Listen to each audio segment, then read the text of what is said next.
Welcome to Digital Two-Foot Traffic. I am Kevin Shi. And I am Scott Jensen. We are digital marketers with massive experience in running brick and mortar stores. Join us each episode as we explore the latest digital marketing trends and uncover strategies from the best in the industry. Welcome to another episode of Digital Two-Foot Traffic. I'm your host, Kevin Shi, and I'm with a very, very special guest in person, live in Lake Tahoe.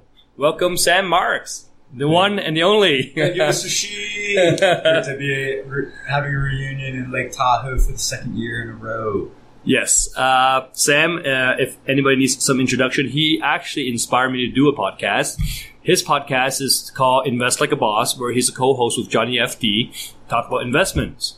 And I was so inspired because of our trip in Ireland last year. I started my own podcast. The viewership's growing, the listenership is growing, not nowhere near his, but it's getting there. And I'm just excited to be here, interviewing him about his work in Coworker, the platform aggregator platform for co-working spaces.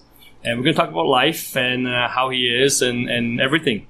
So, Sam, how are you, man? Good to see you. Good, and I might add that we also had you on our podcast back in the day, which was one of our top episodes. Really? Some early traction. Yeah. Really? Thanks. Yeah, thanks. A lot of fun. So, we decided to make Lake Tahoe skiing an annual thing, or at least for the next few years, I guess. For at least 2 years. Yeah, and we did some good runs today. I mean, I fell pretty hard on the slope today with Sam.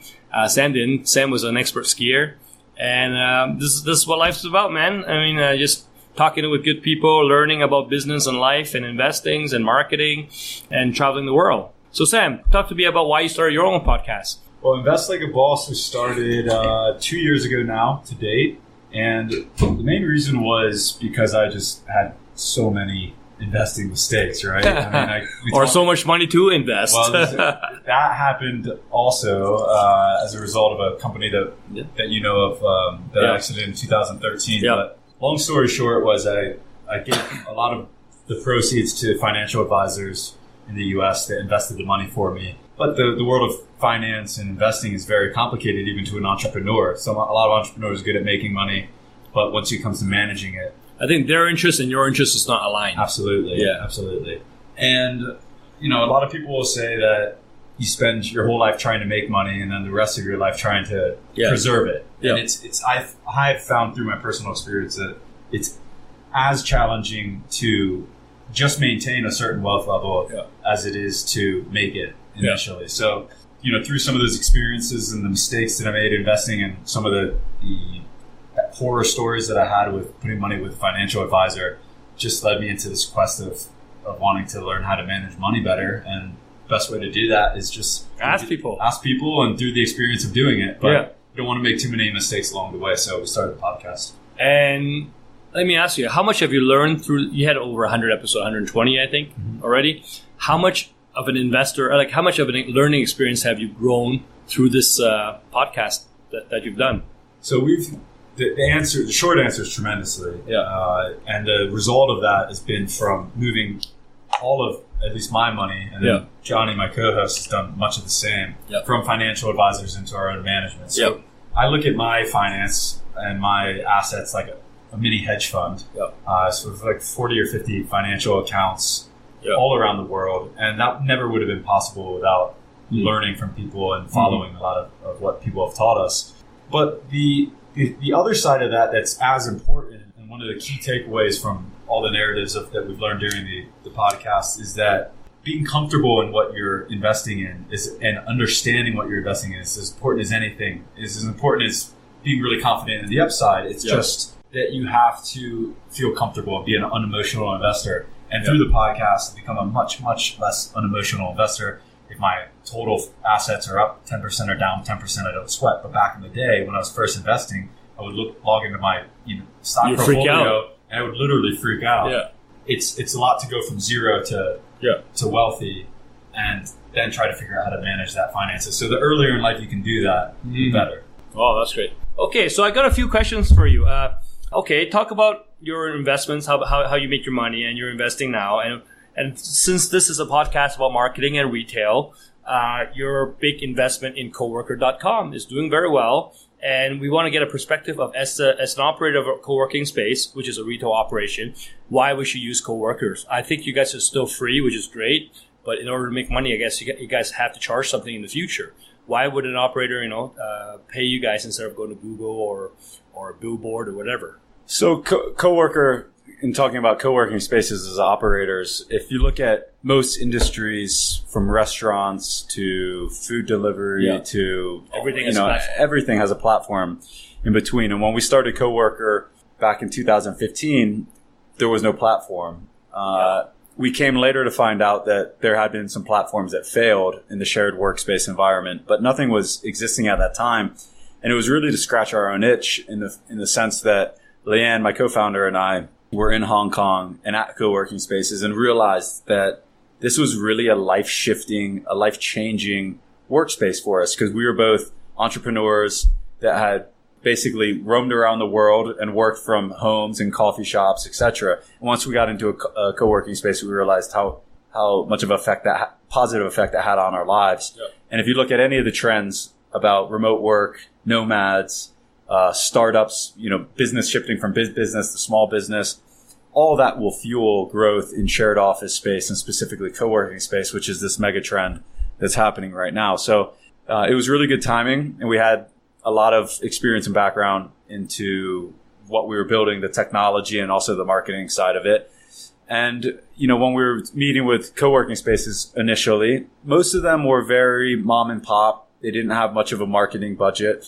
But there are a couple big operators like WeWork that were just getting started. You could kind of see the writing on the wall where the big guys will dominate eventually. Big money was going to flow into this, right? So Regus was already existing at like 3,000 spaces, but Regus wasn't cool. Regus was getting hammered because of the co-working space, yeah? Regus is actually growing a lot now because of WeWork.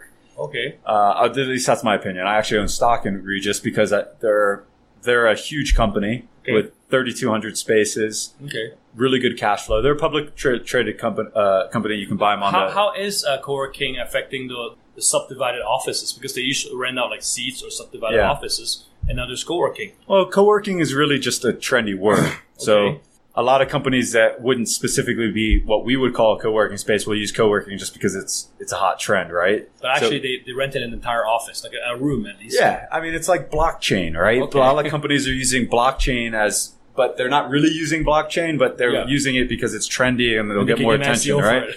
So you even look at like Regus. Regus is using the word co-working now, and everyone's using the word co-working now. But before, co-working was really more shared office space where you would go in and just rent an office of a larger room, right? You share all the common expenses. Yeah, so we define co-working much more as collaborative workspace, open desk seating, lots of shared amenities, and really just something that's generally more modern and appealing to, just about everybody from... So you guys plan to charge money for operators soon? I guess in order to make money, you guys have to charge money. Absolutely, yeah. So we basically started with a free model. Yeah. And the free model is to gain traction, get the mass both of operators coming on and also users. Yeah.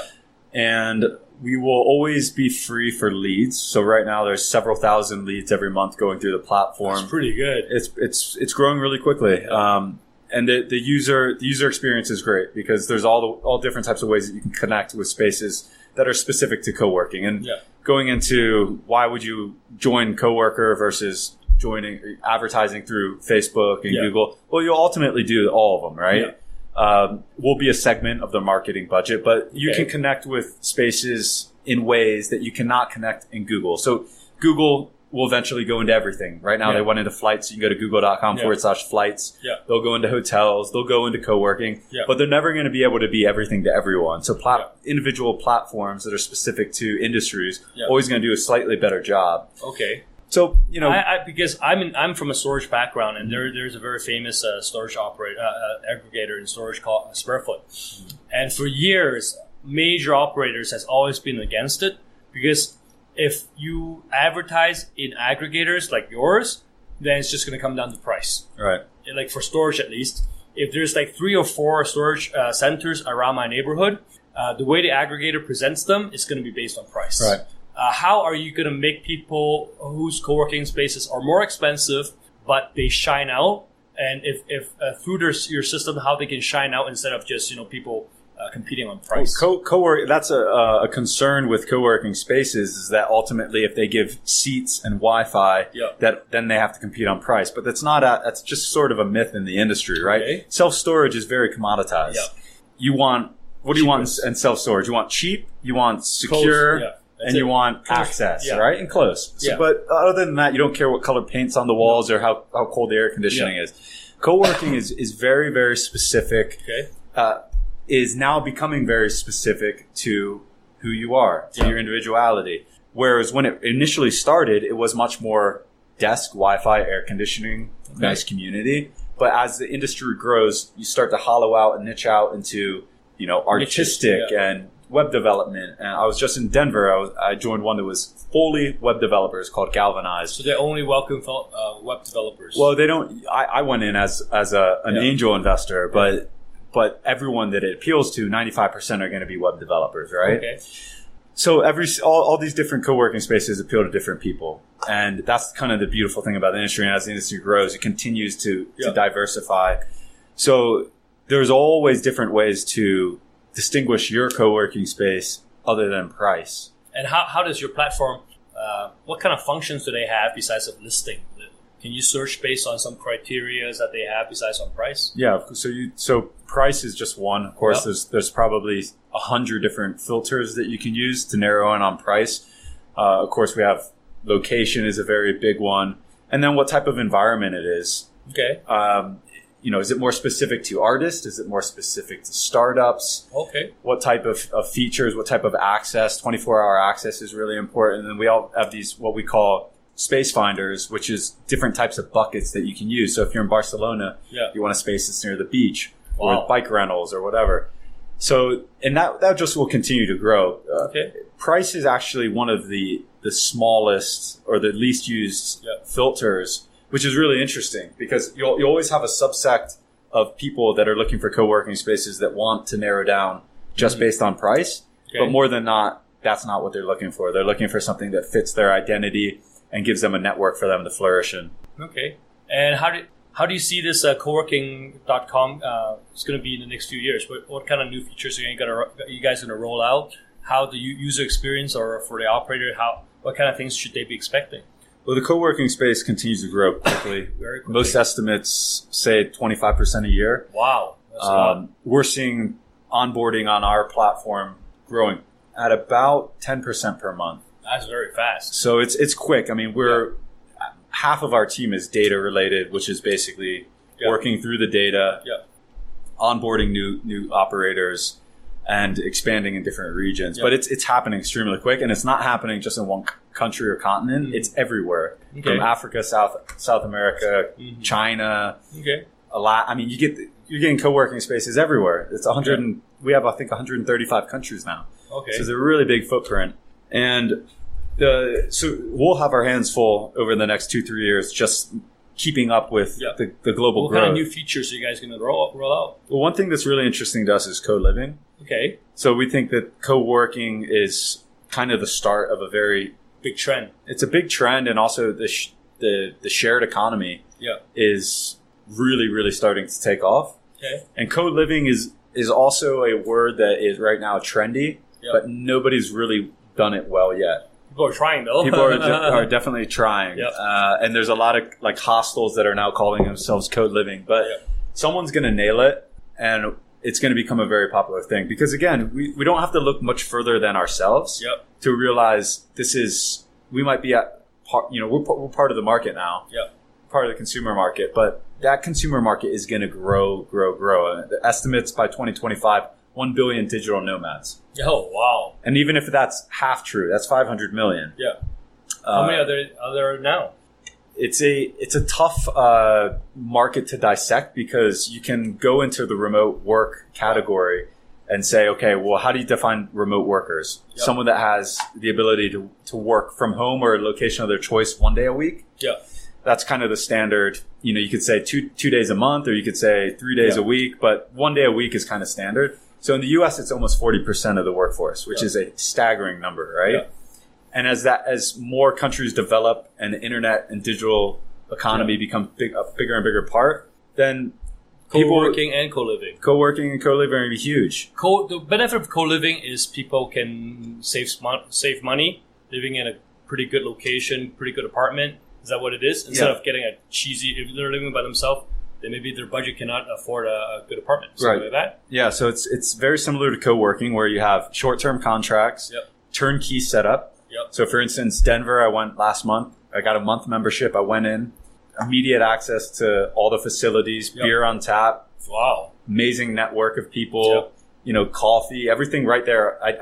Everything I need work related is right there, turnkey for a month. Okay. Paid $350, which is a little bit upper scale, up higher end. And the same will go to co-living. So, Airbnb is very popular for people right now that want to do 2 weeks, 1 month, 2 months, 3 months.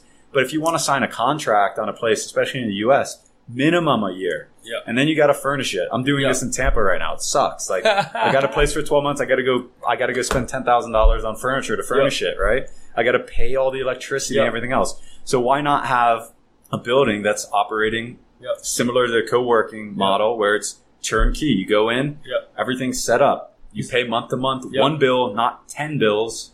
And it's a beautiful thing. And that's going to be a huge thing. This is going to be an offshoot of Coworkers? Coworker will go into co-living. Okay. It'll probably be off of coworker.com. So like /live. Yeah. Or live, rather. Yeah. But we're getting a lot of requests right now. We're trying to work them into the current Coworker platform, but it really needs to be spun off as its own. So those two things alone will be huge growth potential. And then we'll want to capture other sides of the market that are not necessarily aggregators. We acquired coworkinginsights.com, which was a blog a blog and publication for operators. Okay. So that's we'll have a data and publication arm for operators, and then we'll we might get into certain softwares. Nice. There's things that we got. The biggest aggregator for storage square foot just acquired the biggest software called SiteLink 3 weeks ago for operators. Yeah. So this is big news. Now they say they're not going to get the data because everybody, including me, is against this. Mm-hmm. Because before, the aggregator would only charge you a one-time fee. If they bring in some leads that verifies, they'll charge you a lead fee. Now they know how long exactly that customer is going to stay in your site. So instead of charging a one fixed fee, I'm going to charge you 10% per month until they leave. Yeah. Because they have the software. And versus before, I just give them, okay, we have 3 rooms, 5 rooms in your aggregator. Mm-hmm. So you don't know how much exact occupancy rate I have. Now, since they merge with my software, they know exactly how much I have and how much I'm willing to pay. Right. So data privacy is a big issue for us as an operator. Yeah. And I guess we have different interests because for them to grow, they need more data. So I don't know. Is that somewhere you guys going to go? Well, there's more data in the software, in the operational software, right? That's why they acquired the software. Right. There's a couple companies in that category for co-working now. Yeah. There's one that's starting to emerge as the leader, but no one's really done it well. And I've been in that business before. It sucks. Like software, right? It sucks. I'm in that business now in restaurant delivery, or at least I've invested in it. That's part of the reason I'm going to Tampa to help out. Oh, really? Yeah. Well, I'm really good friends with the guys that started it, and one guy is in trouble. Okay.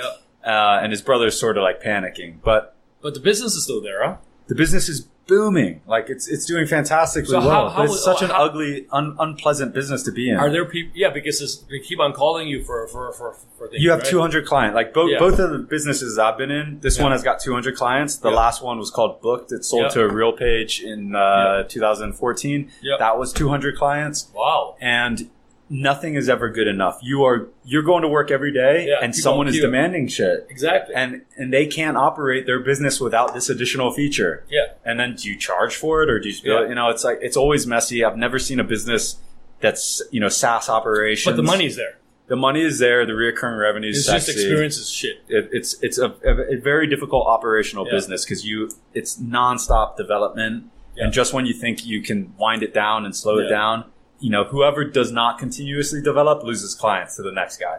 So it's not a business that originally when we started Coworker, we were going to start 2 businesses, the front end and basically the SaaS back end. But it's just not a business that you're inspired to do, right?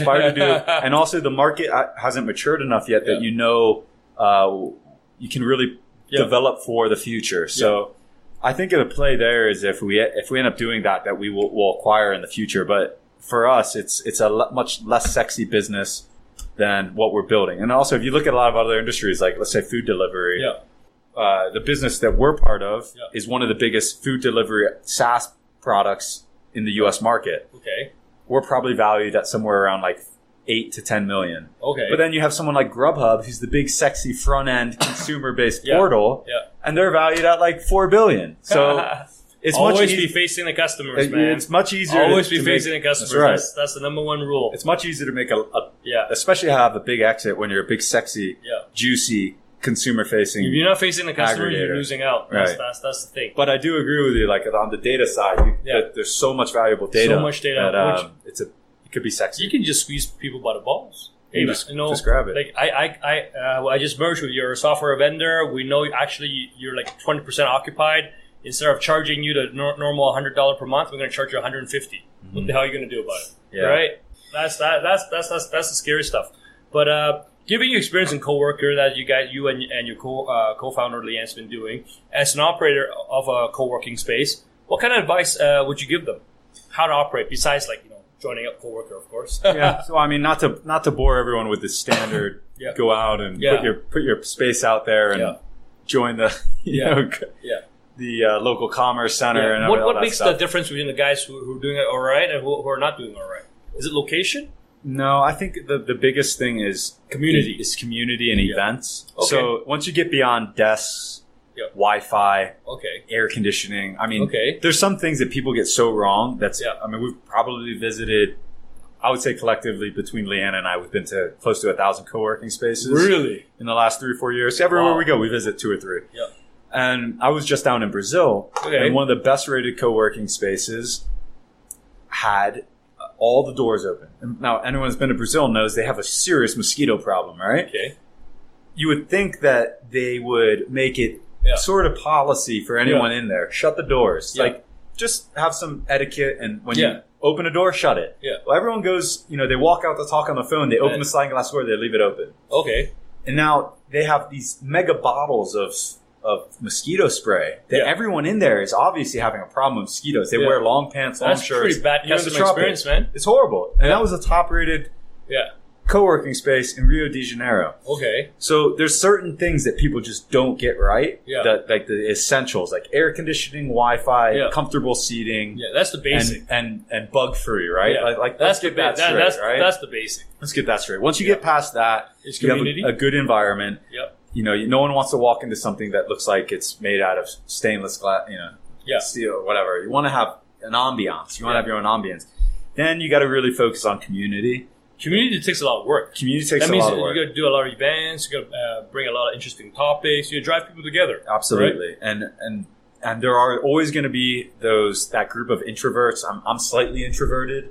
When I look for a space, I want something quiet. Yeah. I want something that I can have my own space. Yeah. But I like to maybe spend 15% of my time thinking about network and community. For extroverts and people that are doing maybe something that are a little less intense, they want much more focus on community. Okay. And the way to do that is simply through more and more events. Always have an event going. Always have speakers coming in. Always have a way for people to progress their network. Does that come easier with scale? Like, just say if I have five co-working spaces versus one, does the events come easier because you have a bigger brand power? Probably, yeah. You can delegate? Absolutely. I mean, a lot of the co-working spaces now that started off one location are going into 2, 3, 4 in a local area. That's very common in a lot of our platform growth is not the first operators coming on the platform, but them opening their second location. But the events is not only great for building community, it's also a great money driver. Okay. So you can pay. So it's not free for...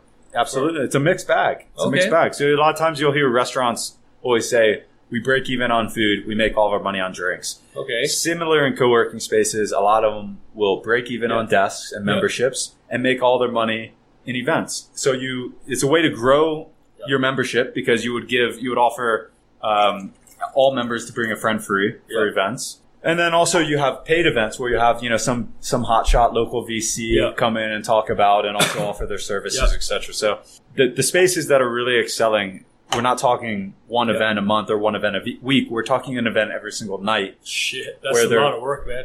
Honestly, a lot of work, I'd rather be in storage, man. No events needed. The only event is customer who doesn't pay rent, and we have an auction of their stuff. Well, we've had this conversation a lot, and self-storage is a very, very sexy business for those who are lazy. those who can make it happen. The thing that I like about self-storage too is it's not like, I mean, no offense, but it's not like the most sexy, ambitious, forward-thinking people that are like trying to get in and disrupt self-storage. Oh, there's a lot of smart people in storage where you just don't know, man. Yeah. I mean, just the fact that a PE firm bought out the biggest aggregator and the biggest software company to merge their data, that's the play, you know? There's and the good thing about storage is your competitors are not very sophisticated. Well, they're old school business guys, right? Exactly. It's like the smartest new minds in the world right now are trying to figure out how to get people to click on ads on Google, right? Yeah. And create higher conversions there, which is it's crazy. Like, I mean, that's another topic. How are you guys promoting Coworker, by the way? Are you guys paying for any ads, or this is all SEOs? We do pretty light work on the external advertising. Okay. We of course tend all the events and sponsor all the big events. Yep.